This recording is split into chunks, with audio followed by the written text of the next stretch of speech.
Hello there, friends. Welcome to BJJ Meditations. This is BJJ Meditations episode number 70.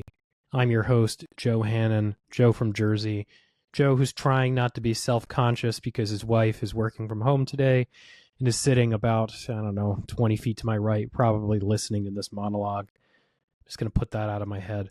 Although, then again, there's really no different, just under normal terms. She's just listening to me talking to myself, pontificate out loud. It's really no different whatsoever. Yeah, this is going to sort of be a continuation of a theme I brought up last episode, which is conviction. That episode got a lot of positive feedback from people. Seems like that's a theme that a lot of you wrestle with. And it's something I brought to Emily, because Emily and I talk about these things with a great degree of frequency, as you might imagine. And that conversation, plus a conversation I just had with a client, became the basis for what is going to be this episode. But before that, man, what a fun experience I had yesterday. I was coming back from the airport after some time in Asheville, North Carolina, which Asheville, beautiful city if you've never been there. It was with the family. We're on the New Jersey Turnpike in the left lane doing about 75 miles an hour, which is slow for the left lane on the New Jersey Turnpike. But, I drive a Subaru, so realistically, how fast can you go? And one of my tires blew out on the Subaru. Don't really know why. Best guess in my brain is that there must have been a sidewall puncture that I didn't know about, and I just hit a bump or something, and it blew. And miraculously, the car stayed in its lane, and we were in the cars and trucks side of the turnpike. And there were trucks all around us because it was, mid-morning. And had I lost control of the car, it could have been just a total catastrophe. But the car just kind of got a little spongy in its handling. I was able to get it over to the shoulder just fine, get the donut on, and get back on the road in short order. My son, who was asleep in the back seat, never even woke up. Just crazy to think about how differently that could have all gone. And I messaged Josh and Emily about it. And what did Josh say? He said something you might expect from him. I'm going to call it up so I get it right. He said, "Well handled, Joe. Little better than a new lease on life." And it's true. There is a little better than a new lease on life. I've had this experience particularly with cars more times than I can remember in my life. One of them was just a really fucking stupid car accident as a kid where I almost killed myself and my best friend. I was racing in my Honda Accord, which was a 99 Accord with like a V6 engine, the coupe. So a little bit of car with like a pretty big engine. I think it had like 230 horsepower. My friend had a Camaro Z28 with a V8 that was pretty powerful, and we were racing down this winding road. And at one point, my car went airborne and then kind of like sailed through a telephone pole. And there were, live wires draped over the car, and there was a whole lot of transformer fluid on the road. And if you know anything about transformer fluid, it's extremely flammable. And for some reason, to this day, I don't know why, because I wasn't cognizant of the fact that there were live wires over my door. For some reason, I crawled across to the passenger side door and got out. And had I opened my door, I think it would have been a totally different story. I wouldn't be here podcasting. I wouldn't be a black belt in jiu-jitsu. I wouldn't be a father. I wouldn't be a husband. I would just be in the ground somewhere, or carbon somewhere. I guess I still am carbon somewhere, but I'm animated carbon at the moment. And hey, I don't know what comes after this life, but this life's pretty sweet. So I'm glad that didn't break that way, and I'm especially glad that nothing happened to my son and my wife yesterday.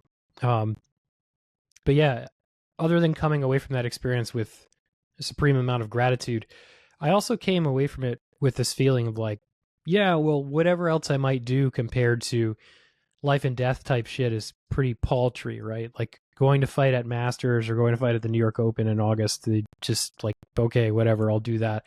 It's nothing compared to the fire of a life and death experience when you walk through that.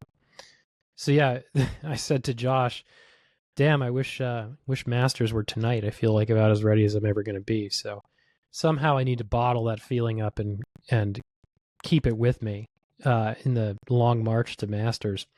And then the other thing sort of that's wind in my sails right now is, the Boston Celtics winning the NBA Finals last night. They did it in their dominant fashion. They've played that way pretty much all season. They had that sort of one anomaly of a game prior where they got destroyed by the Mavs. But it was just so beautiful to see, especially Al Horford finally get his NBA championship. It was beautiful to see Jaylen Brown and Jason Tatum essentially prove everybody wrong that they can work together, that they are a team.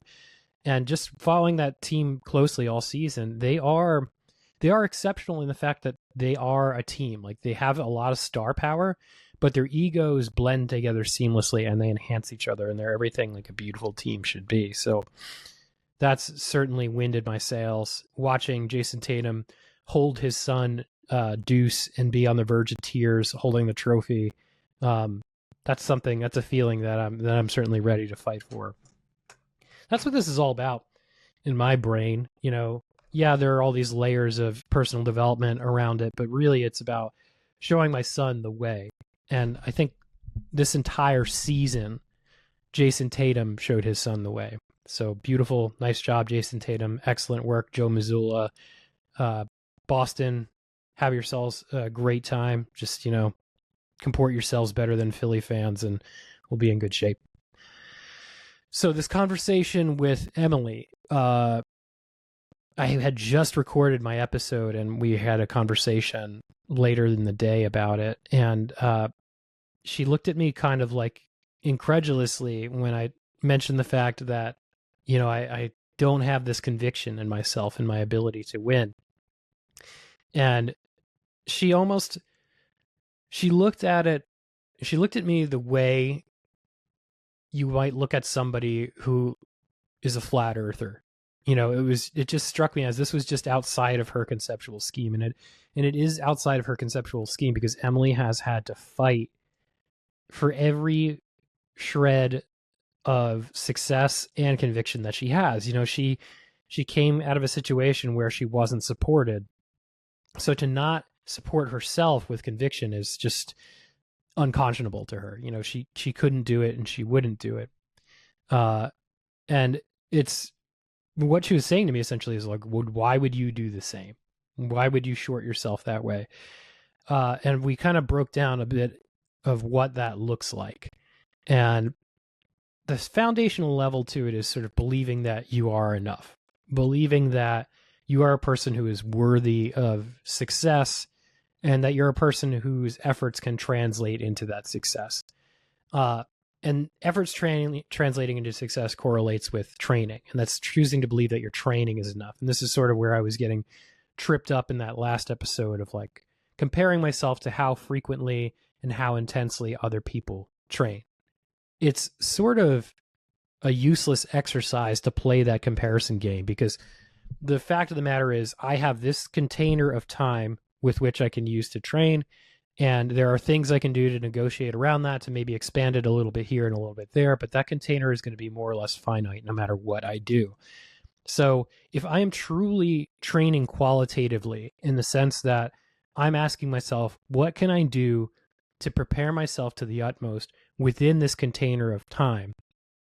If I'm doing that, if I'm doing the work, the pre-work or the homework of coming up with a plan to maximize that time, and then putting external and internal feedback loops in it to assess progress and course correct, then why should I doubt that my training is not enough? It's going to orient me in the right direction. And it's the best I can do. And as long as I'm doing the best I can do, then I can take some solace in that. And that sort of dovetails with this other layer of conviction that we were talking about in our conversation. It's choosing to believe that you have prepared enough. This is something I've often found myself thinking on comp day, just looking across the mat, looking around the room and thinking, yeah, these people, they've done more work than me. Maybe they have, but chances are they haven't. Chances are like I've done more work than these other people. It's really not a matter of quantity. Like I just said, it's a matter of quality. The quality of my training. Have other people thought as carefully and acted so consistently to execute the quality of their training at the highest level? Probably not. I mean, maybe they have, but I feel like I have an edge here. If I have an edge anywhere, it's going to be here. And it's just up to me now to set that course and to follow through on it consistently. And then the other kind of subject of conversation we ran into was who she worries about in the bracket versus who she doesn't. I've sort of wasted a lot of mental bandwidth in recent competitions thinking about where I'm seated and who I'm fighting and how many points they have versus how many points that I have. And she told me that, she never underestimates anyone. And what gives her more pause when she is in a competition with a crowded bracket is not the person who's higher ranked. Because the person who's higher ranked, like, they kind of have an operating system. You can more or less know the game they're going to play because they've played the jiu-jitsu game for a fair amount of time. Like, they know how to sort of play the competition game well. It's not that you don't have to worry about them. It's just that there's more information about that kind of a person, both on a superficial level.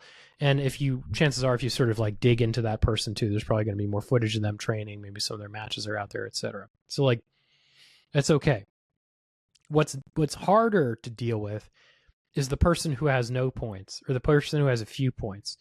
That's when the guessing game begins for the more experienced competitor. And you're asking yourself, is this person going to be a pushover, or is this person some sort of gym shark who just is going to go out there and crush it because this is the first chance they've ever had to compete, but maybe they just wreck people in their gym.